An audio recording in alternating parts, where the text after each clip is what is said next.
the Greys, the Nordics, and interstellar conflict. The first type is the short gray humanoids with the large heads, which resemble embryos and average about 4.5 feet in height. They are from a solar system that revolves around Rigel. Rigel is a double bluish-white star on the left foot of Orion. It is this type of humanoid that is performing most of the animal mutilations and human mutilations, which has made a secret deal with our government, and which was in contact with Hitler. They derive nourishment from the glandular secretions and the enzymes they extract from the animals they mutilate, which they absorb through their pores. Our government permits such activities partially because of its acute fear of these beings, and partially because it is under the delusion that they will give us technical information enabling us to attain military superiority over the Russians in exchange for our permitting the mutilations and abductions. The stealth bomber and Star Wars technologies are being obtained from them. However, our government does not appear to realize that when it comes to the crunch, the technology they are transmitting will not work as it is supposed to. Note: more advanced technologies have been obtained via crash retrievals, an aspect that the aliens may have underestimated. Branton: it is not in their interest to give us decisive military superiority over the Russians, or vice versa. It is in their interest to keep us in a state of unresolved conflict with each other, the old game of divide and conquer.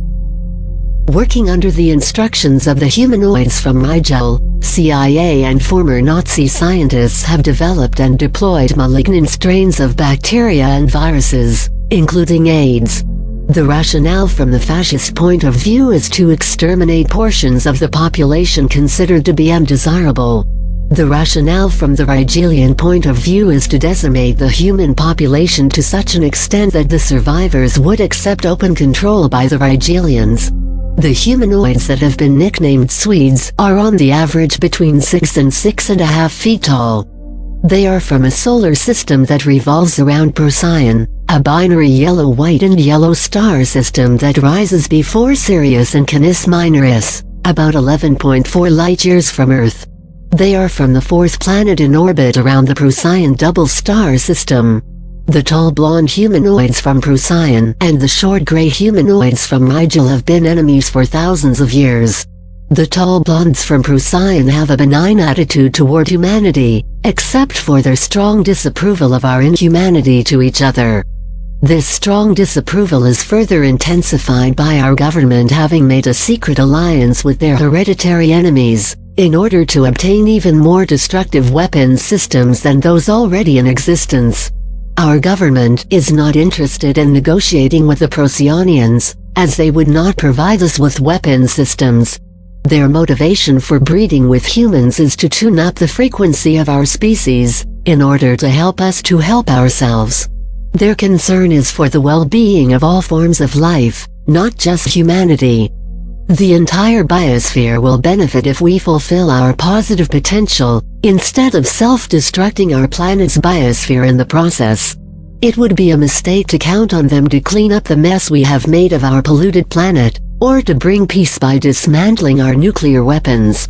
It is up to us to solve the problems that we have ourselves created.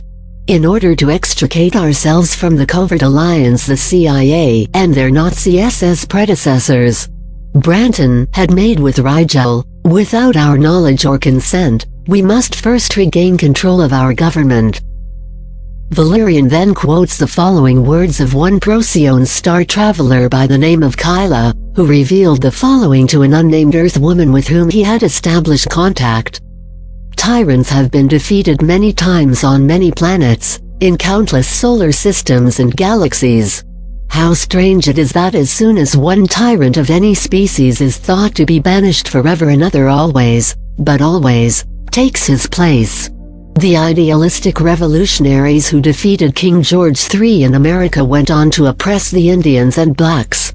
Many of those who fought most courageously against the Axis powers of fascism later became fascists themselves, as is demonstrated by the present plight of the Palestinians, Afghans, Chileans and Nicaraguans. Yes, you must try to regain control of your government, but if so much as one individual involved in this process has not first gained control of his or her selfhood, it will be for naught. One can never defeat or gain control of anything but oneself. Those destined to oust the Rigelians must always keep track of the state of their selfhood, and learn first to defeat within themselves the essence of that which is tyranny. Through this type of awareness, they will know when to and when not to act. Through understanding a hostile entity to be but one of the ineffable countless facades, it loses its power over you. Through the ability to wisely perceive a hostile entity, you may gain control of it. In overcoming the Rigelians, one must take great precautions not to become oneself the enemy. Or, as the old Chinese proverb says, beware when fighting a dragon that you do not become one. Kyla, the Procyon's intelligence agent, continues, if you were a highly advanced culture about to invade a relatively primitive culture, you would not do it with a flourish of ships showing up in the heavens, and take the risk of being fired upon. That's the type of warfare less evolved mortals would get into. You would begin by creating intense confusion, with only inferences of your presence, inferences which cause controversial disagreement. Note, it is interesting that the major intelligence projects designed to discredit UFO witnesses and cause confusion and contention among, and infiltration of, various UFO research organizations have been traced back to the Nazified NSA-CIA, which in turn maintains, as this is being written, continued ties with the Greys. Branton, you would go to the most secret and powerful organizations within the society. In the case of the United States, you would infiltrate the CIA, and through the use of techniques unknown to them, you would take over some of the key people in their innermost core group. You would proceed in the same fashion to take over key members of the KGB. You would also create great dissension among the public at large, some individuals and groups insisting that they have seen UFOs, others insisting with equal vehemence that such a thing is not possible, and that they are either liars or deluded. You would involve the planet's two major nations in an ongoing idiotic philosophical dispute, keeping them constantly at each other's throats over such questions as whether Thomas Jefferson was greater than Karl Marx or vice versa, that is, whether capitalist tyranny or communist tyranny is worse than the other. By the way, don't confuse communism with communalism, and don't confuse capitalism with democracy. Communalism and democracy are sovereigntist movements that respect the personal rights and freedoms of others. So-called unrestrained communism and capitalism are codependent collectivist evils.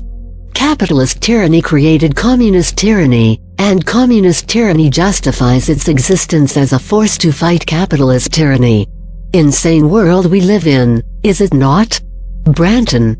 You would keep them continuously occupied with quarreling like two adolescent boys trying to prove their masculinity over who has which piece of territory, whether one has the right to invade Afghanistan or the other has the right to invade Nicaragua, persistently exchanging threats and insults like a couple of macho teenagers, while arguing whether one should dismantle one type of nuclear warhead, or the other should dismantle another type of nuclear warhead.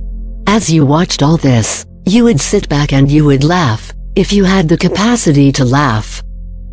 You would occasionally let your ships be seen by some of the ordinary citizens, so that the elite governmental groups would become involved in attempts to keep them quiet, clumsily squelching attempts to make information about UFO activity public.